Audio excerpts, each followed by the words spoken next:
All right. Welcome, friends, family, and everyone in between to Gatekeepers, the podcast that feeds the mind and the spirit. Religion, relations, economy, shopping, government, and anything in between. There's not a topic we won't touch. And our hope is always to bring it back to the truth of God's Word. Today, joining us, special guest, Joe Elizabeth Pinto. Did I say that right? Mm-hmm. All right, forgive me if I butchered it. She's an award-winning author of The Bright Side of Darkness, a poet, a mother, and just an all-around inspiration to me personally. So thank you so much, Joe, for joining us today. We met about 2 years ago at an event in Brighton, I did, if I'm not mistaken. Yes, it was when you had your music at the Calvary Chapel. Yep, Calvary Chapel, Brighton. Pastor Paul Butan, I believe. And if I butchered your name, I'm sorry, Paul. But he threw an event, and they had a car show, and they had food, and they had prizes, and that's where we met. But since then, we kept in touch through Facebook, and I discovered you were an author. We had a short dialogue on Messenger about your book. I was supposed to come get the book. I never did. My bad. And I still have not read the book, and that's terrible of me. But I did get into the preface, and it was I was reading about the young kids, and it did kind of rapture me up. So I want to finish the book.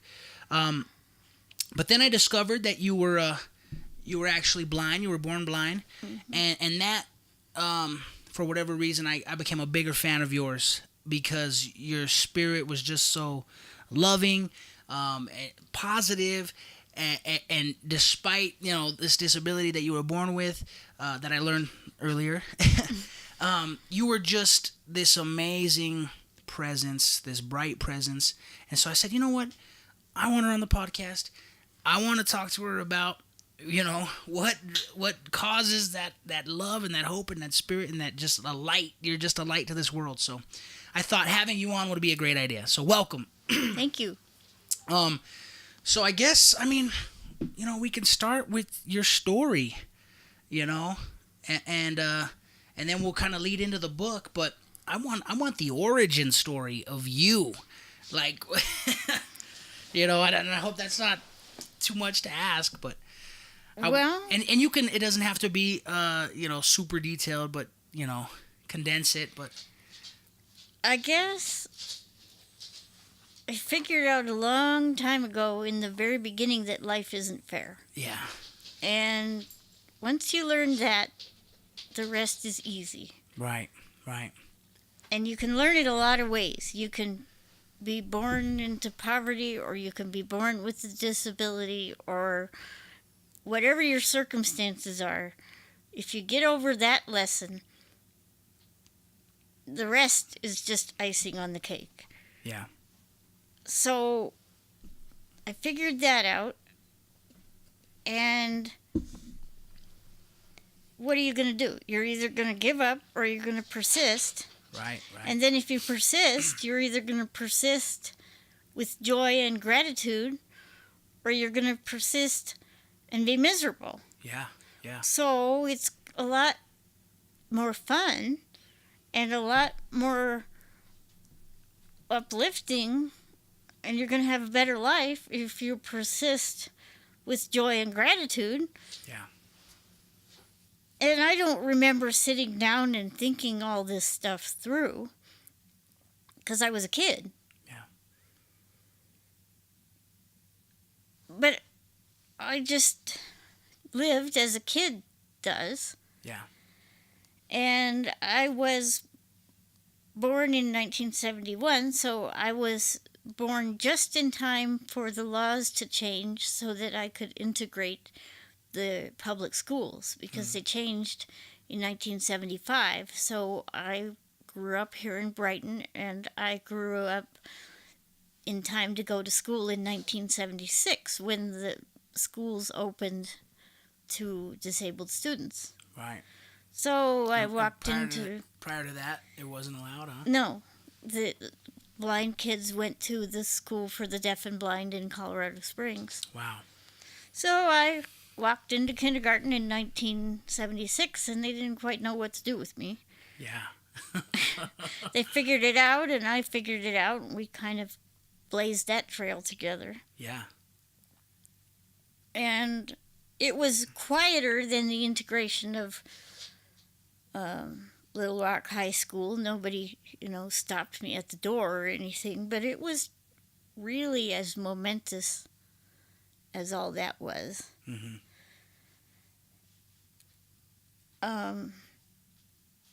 I graduated from high school in 1989 and went to college in Greeley.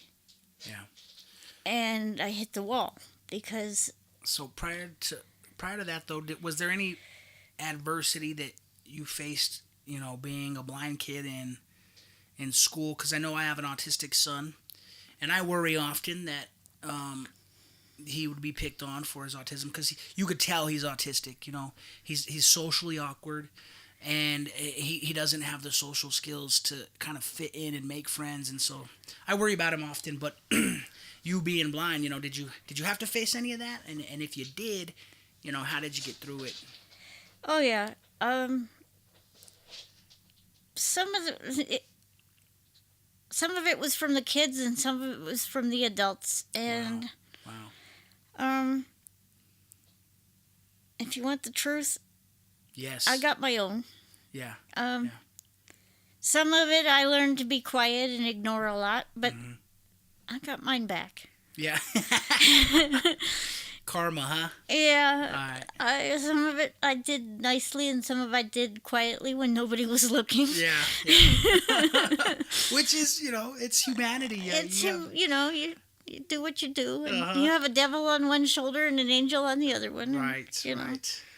Well, listen, I would be lying to you if I sit here and told you that I never sought out revenge. We're human, right? We're going to battle these things. So, but yeah, I asked that because, obviously in a growing society where autism and ADD and all that stuff is more common now, it seems, than it was prior. And so, I'd like to give parents an advice, on how to talk to their kids. Like, what would you have liked to hear, or what did you hear? Like, what was your parents telling you? And my parents wanted the best for me. Right. But what they told me was, you have to be above and beyond. You are the ambassador for the disabled, and you need to be better, stronger, smarter. Wow, that's a lot on your shoulders. It was a lot on my shoulders. And it took me a lot of undoing that as an adult. Because I don't have to be. I'm a human being. Right. And I have to be me. And I had a hard time undoing all that neurosis when I became an adult. Right. And so what I would have liked to be told is, it's okay to be normal. And yes, you have to work twice as hard to get half as far sometimes. But it's not because there's anything wrong with you. Yeah. So the kids, you'll get picked on. I tell my daughter this all the time, but it's not you. Yeah. It's because of their insecurity. Right. What was hard was dealing with the adults who didn't want to bother. Yeah. And that still sticks with me sometimes. Because kids are kids. Yeah. But adults, either, if you are paid to bother with kids, then you better bother with them. Right. You picked that profession, so. Okay. All right, well, I know one day my son just kind of broke down crying, and he asked me, why did God make me this way? And I was just like, son, I don't have those answers. I know when sin entered the world, a lot of disease entered the world, a lot of negative things entered the world. I said, I don't know, son. But God made him perfect. Yeah, and that's what I told him. I said, but you're perfect. You're unique. You're your own individual. There's no one like you. And God's going to use you, And my heart broke. I was in tears. He was crying. My wife was crying. It was just an overwhelming moment. But you being born like that, was there ever question, like, God, why? Or anger, frustrated that the world isn't built for me sometimes. Yeah. But I never really was frustrated that I'm the way I am. It's more that society isn't set up for me, or that people react the way they do. Right. You know, Christians will come up and want to pray for me and put their hands on me, and I don't like that, because who are they to assume that God made a mistake? Right.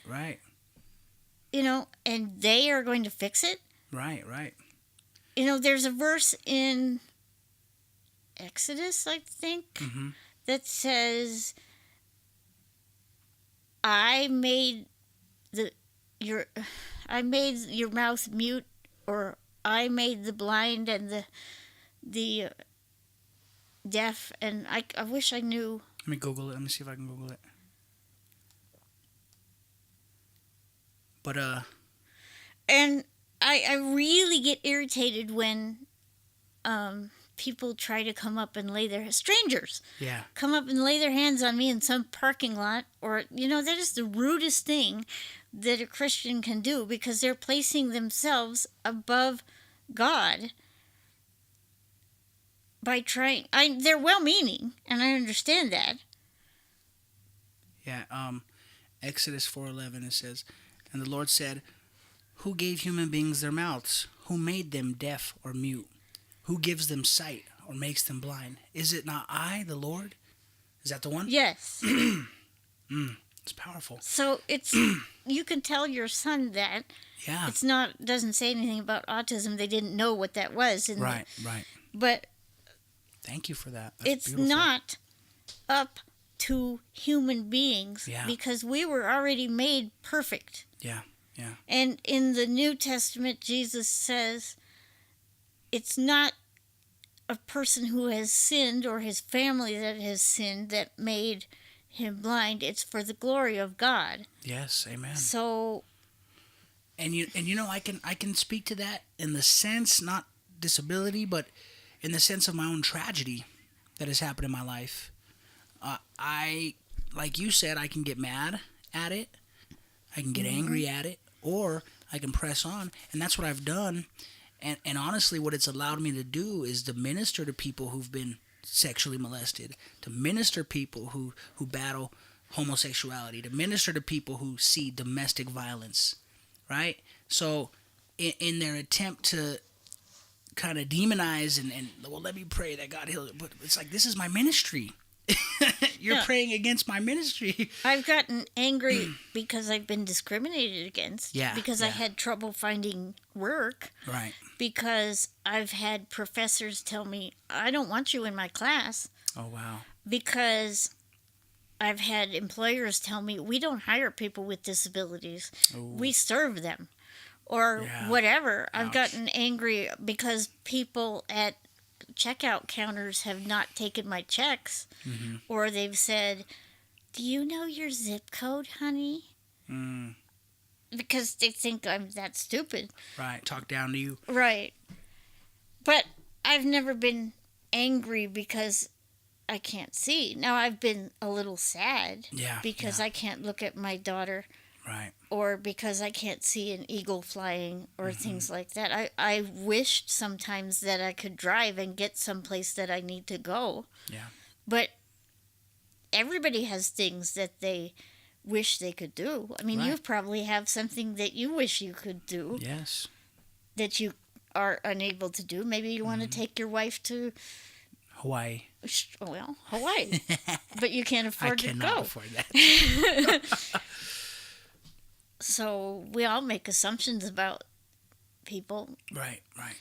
But I would say that there isn't a blind person around that appreciates somebody coming up to them in the Safeway parking lot and putting their hands on their face and saying, "Man, I pray for you." That's just rude. Right.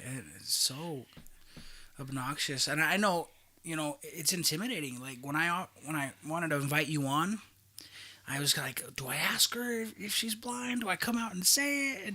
And even when we talked on the phone the other night, I could not bring myself to ask you, because I'd read the posts and I had seen there was, you know, you had said, I'm blind, but I didn't know how to officially ask you. So for me to come up to you and say, hey, let me pray over you, is one thing, but I could barely muster the strength to ask you if Well, you were actually honestly, blind. most of us are not afraid of the B word. Okay. You know, because it's not like you're telling us something we don't know. It's Right, not a right. secret.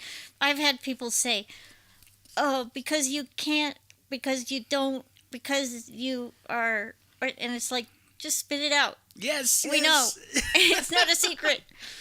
Because we don't like people to say, because you don't have sight, because you're sightless, because Right, because you're visually. Okay. That's just Pay attention, people listening. All right. It's the B word is not. yeah. It's okay. It's okay because all those other words were made up by people who were afraid to say the B word. Right. Sightless and sight free and Yeah. low. What was it the other day? I heard low visibility. I'm Oh going. man. Do I need a foghorn or one of those beacons that they put on lighthouses? Yeah. They were all made up by people who were afraid to say the word blind. Yeah.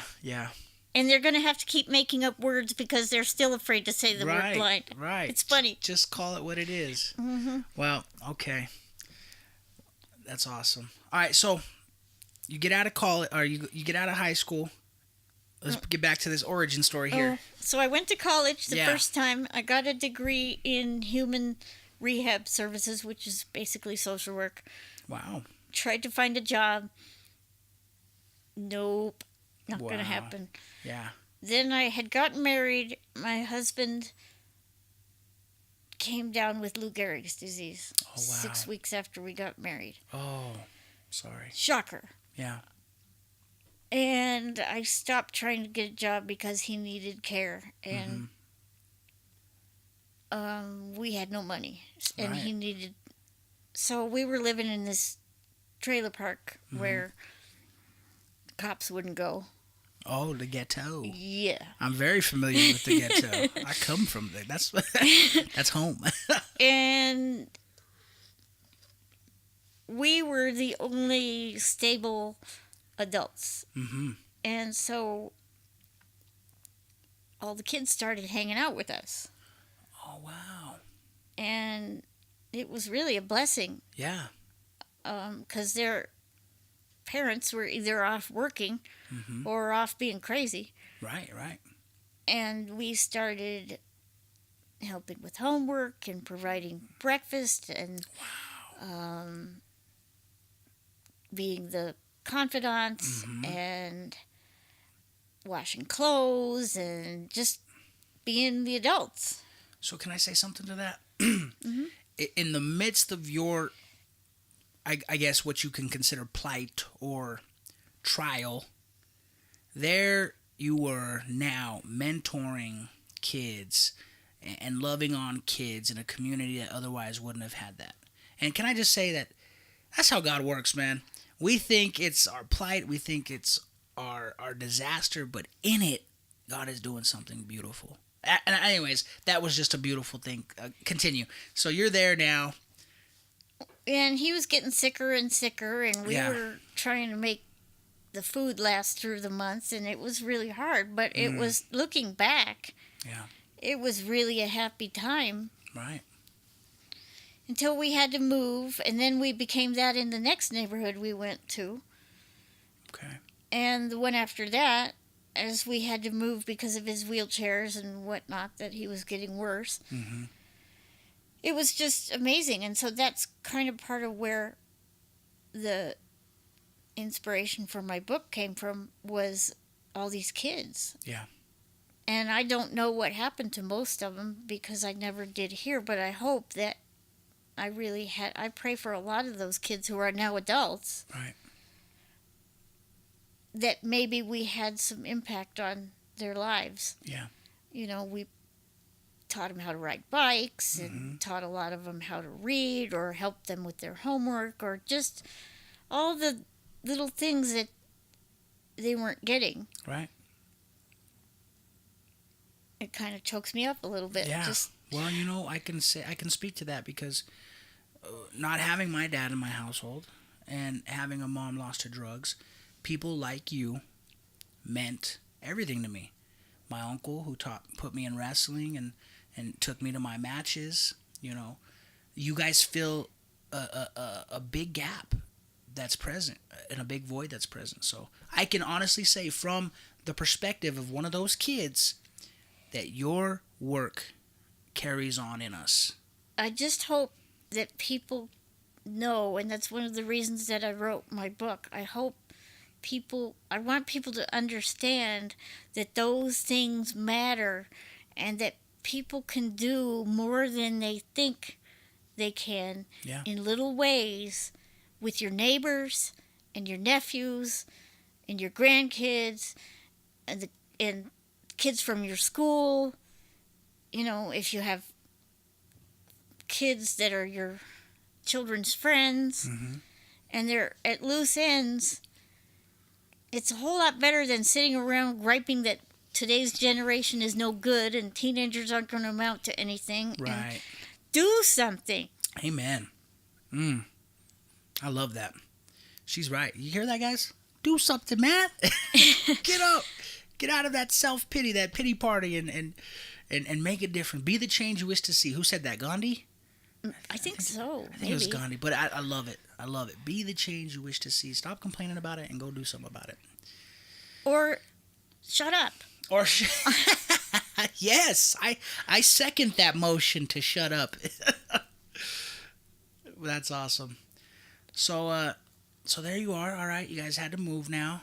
We've had to move a couple times, Mm-hmm. and then my first husband is no longer with us. Oh, I'm sorry. Rest in peace. He eventually got where he couldn't move. Yeah.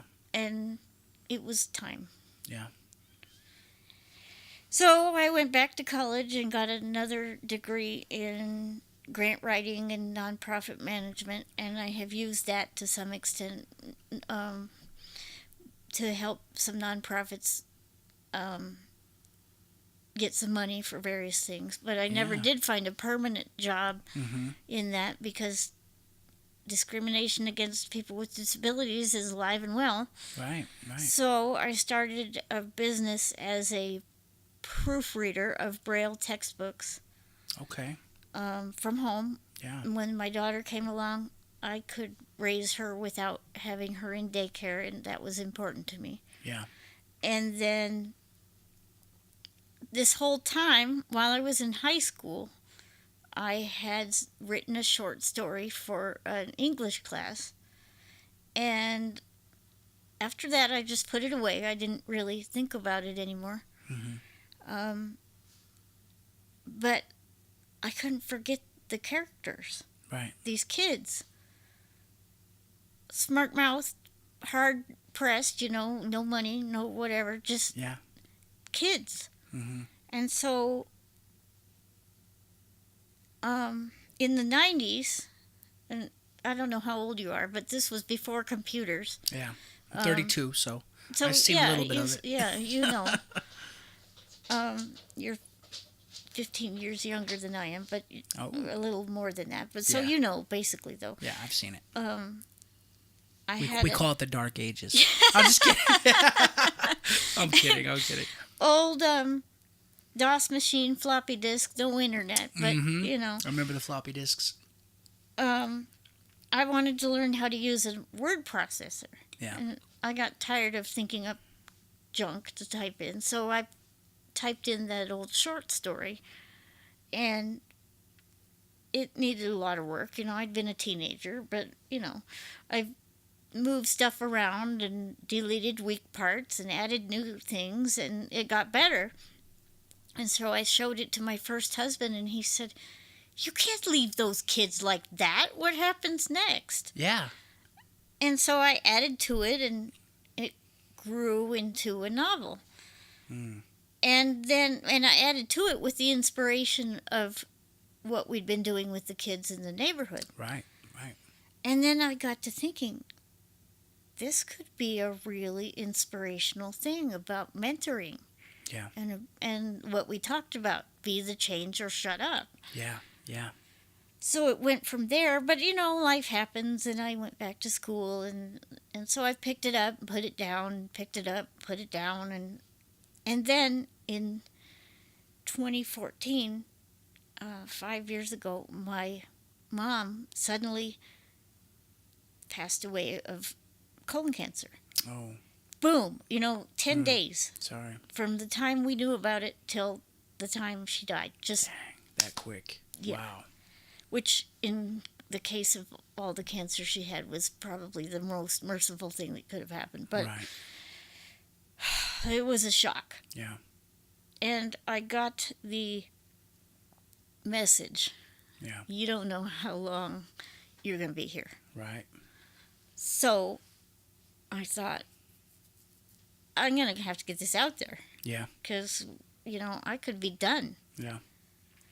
So instead of trying to find a publisher, which I'd been doing, I've been looking around, and everybody said, well, this is great, we love it, but it doesn't fit into our little boxes of what kind of book it is. Mm. Is it inspirational? Is it coming of age? Is it young adult? Is it adult? Is it what? It's kind of not in our little pigeonhole. Right. So I said, well, then I'll just publish it myself. That's what I'm talking about. See, that's why I'm a fan. Because you're just like, you can't stop me. There's nothing that can stop me. I love it. Anyways, continue. So I published it on Amazon and then made it into an audio because having it accessible for the blind and the autistic and the different groups of people is Right. important to me. Right. Made it into a Kindle, and then I've been marketing it. And it's no Stephen King, but it's been doing all right. Yeah. Well, let me grab it from the table and so I can show the camera. Do you mind?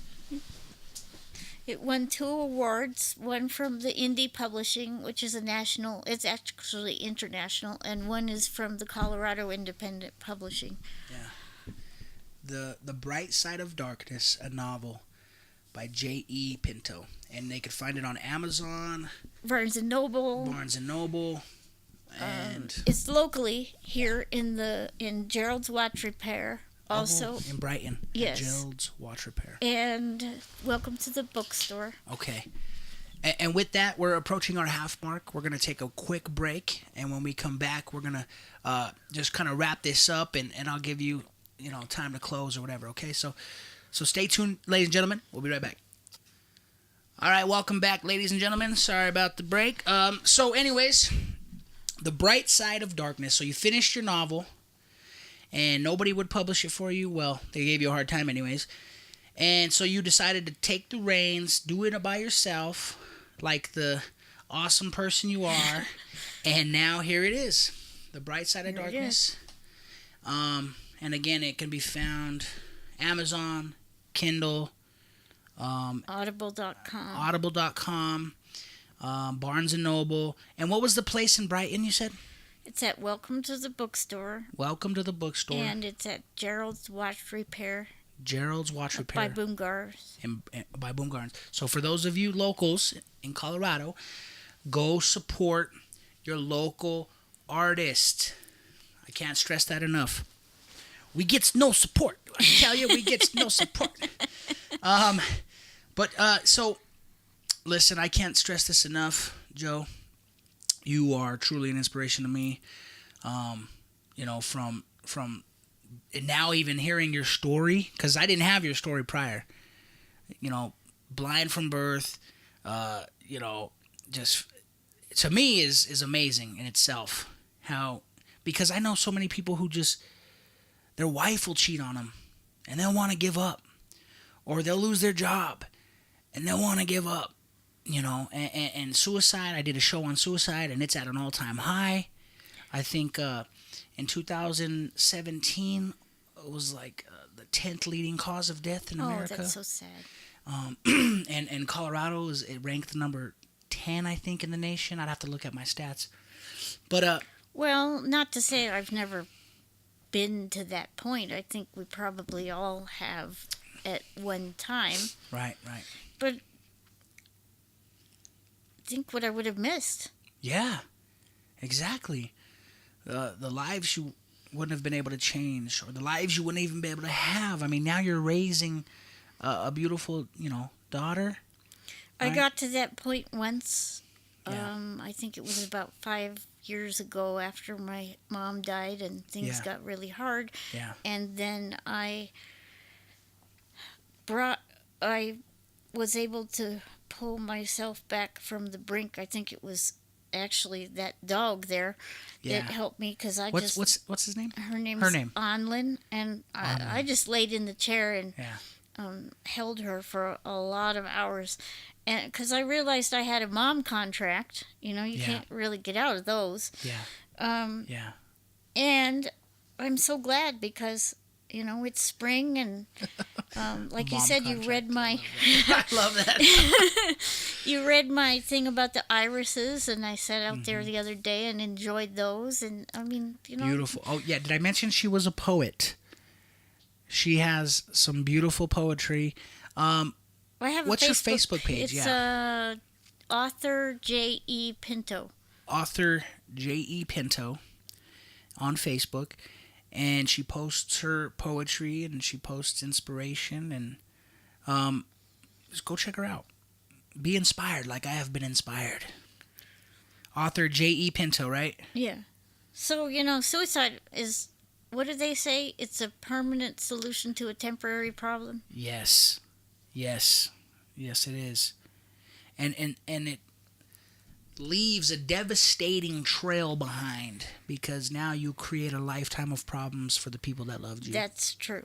And that's, if they can just focus on that, I think it would change a lot of minds. Well, what the minister, I had a pastor, and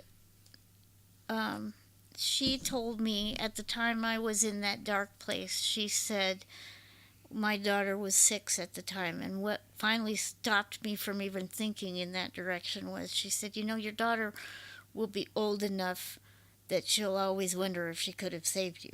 Yeah. And I said, well, okay, then I guess that's not an option. Right. Well, I'm glad you didn't.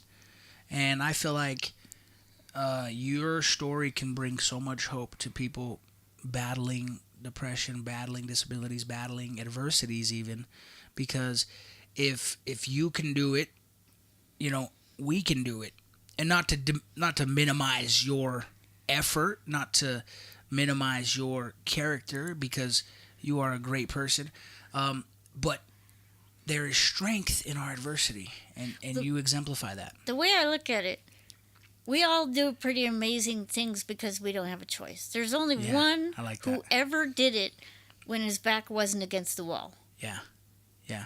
The rest of us do it because we don't have another option.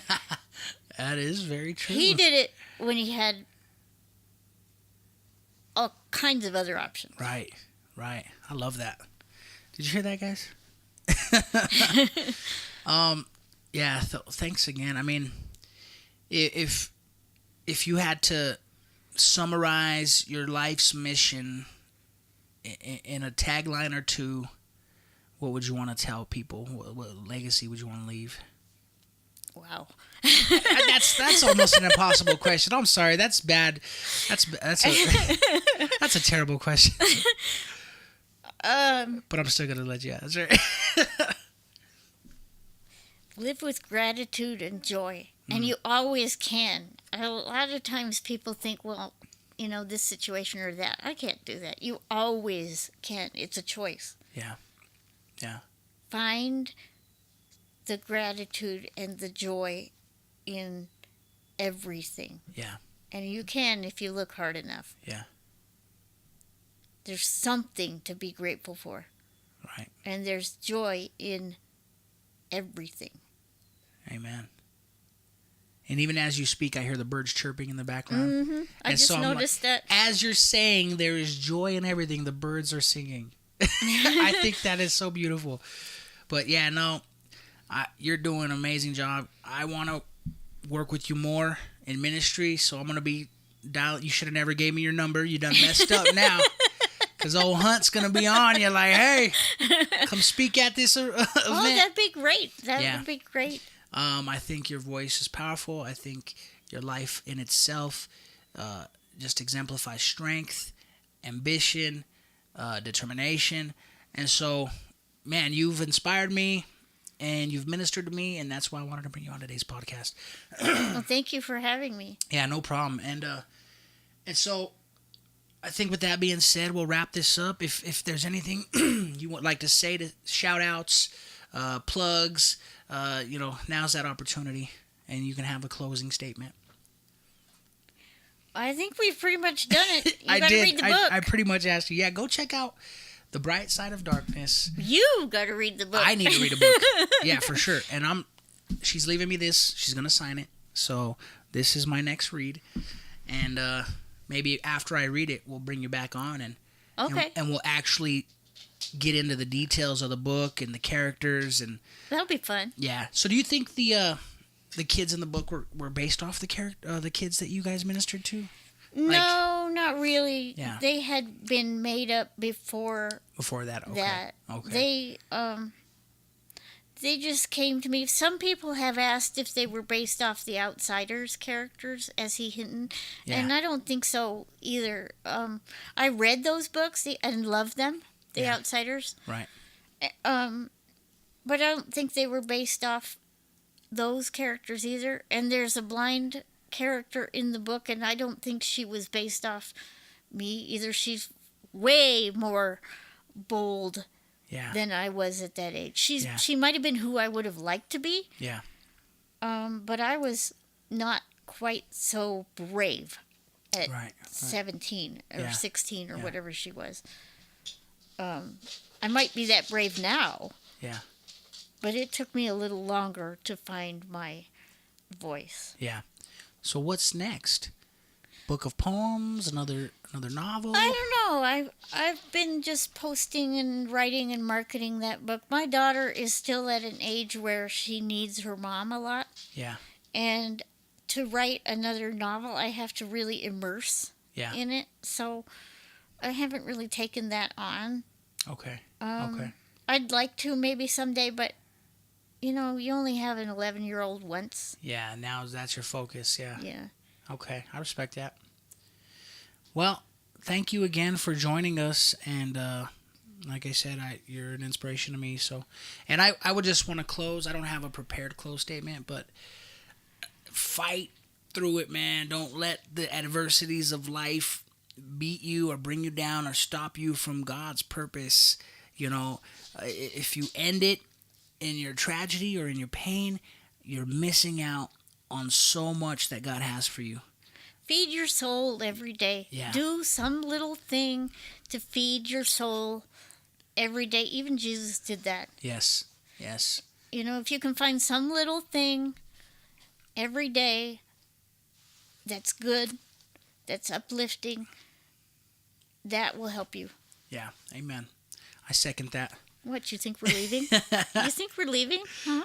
Well, thank you again. She's ready to close. Yeah, we're going to wrap this up. Thanks, guys, for joining us on this episode of Gatekeepers, the podcast. We hope you were blessed by it. We will see you on the next one. God bless. Thanks, Joe. Thanks.